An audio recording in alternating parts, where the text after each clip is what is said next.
Okay, so now it's time for a match reaction. This is a new video we're going to be doing here on the channel for this season.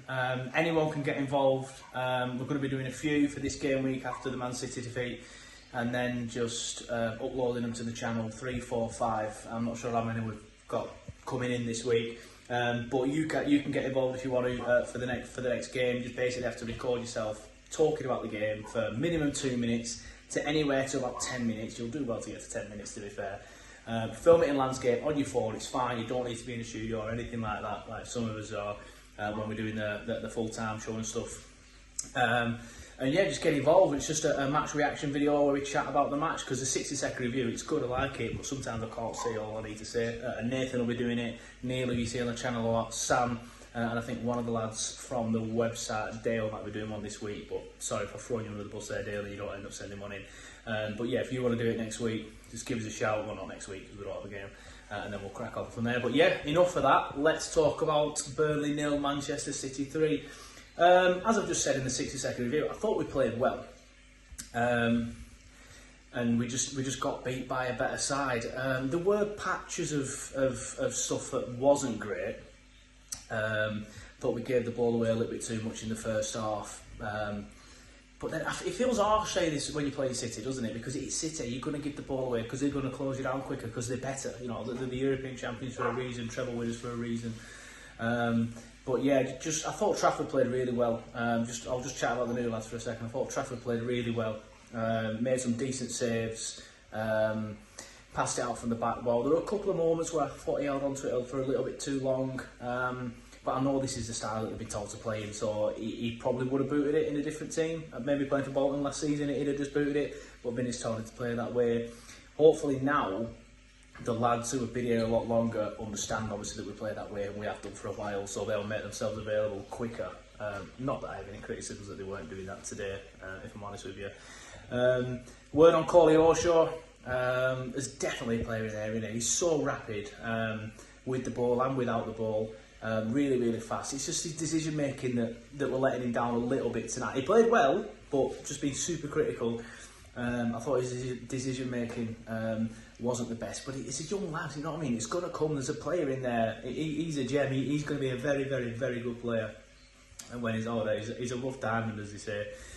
And Mark Foster, word on him, he was fantastic. I was buzzing he got man of the match. There were still a few people around me sort of pulling the face, like, really? Yeah, really. He played very, very well, I thought. Linked up well, he looks leaner, he looks stronger. He just needs goals, and I think just to get sections of the fan base off his back, he needs goals. But he got man of the match on the pitch, in the stadium, and a lot of the stuff on Twitter is all positive. So I think the fan base are turning the corner with him as well. But he started off brilliantly in the Premier League this season. Zeki Amdoune linked up quite well in the first half, but weren't surprised to see him go off. Sander Berge, I was surprised that he was on there for that long. He broke up play all right, but you know, it's harsh to judge him playing against the best midfielder in the world, even if KDB did go off early. The red card. Now I know I've chatted about it very briefly on the 60-second review. At first I was like, what? Surely not, that's not red. Saw it on the big screen and I'm like, I've not even seen it backstage, but I've just thought about it, and it's just frustrating because I know I put on the Turfcast account that I hate VAR, with a bit of French in there as well. But it's just because we would have gotten away with that in the Championship, and that's why it frustrates me, because it would have just been a yellow.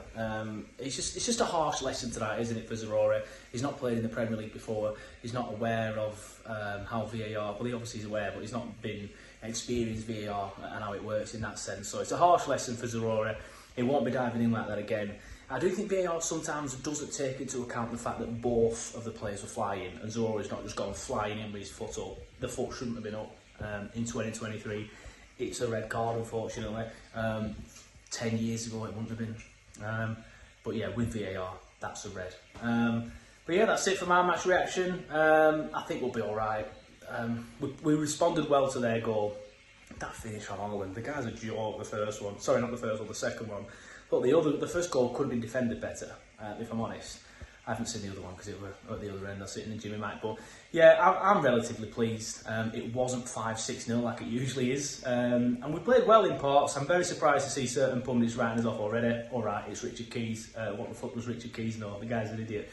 I always remember that prediction he put up a few years ago that Everton will finish above Liverpool because they've recruited well. I think Everton nearly went down that season, or nearly gone down every single season since, whereas Liverpool have gone on to win the league and the Champions League. So if Richard Keys is writing us off, that means they'll probably finish in the top 10, but I think we'll be alright.